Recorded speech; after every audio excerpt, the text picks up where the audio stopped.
In today's video, I am going to teach you how to add a Facebook page to Facebook Business Manager. To begin, make sure you are already logged into Facebook. Once you are signed in, switch over to your Facebook business page. This is important because you want to make sure you are working from the correct page before opening your business settings. After you are on the right page, look at the menu on the left side of the screen and click Meta Business Suite. This will open the business tools connected to your page. If Facebook asks you to choose a business portfolio, select the correct one for the page you want to manage. Make sure you choose the right portfolio so the page is added to the correct business account.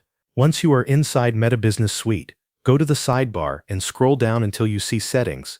Click Settings to open your business portfolio settings area. This is where you can manage business assets, permissions, and connected accounts. In the Settings area, find the Accounts section. Under Accounts, click Pages. This will take you to the Page Management section for that business portfolio. Here, you will see the option to add a new page.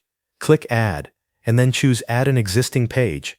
This option is for pages that already exist on Facebook and need to be connected to your business manager. After that, type in the page name or paste the page URL into the search field, and then click Next. Facebook may then ask you to select the account that currently manages the page. Choose the correct account carefully, and then click Next again.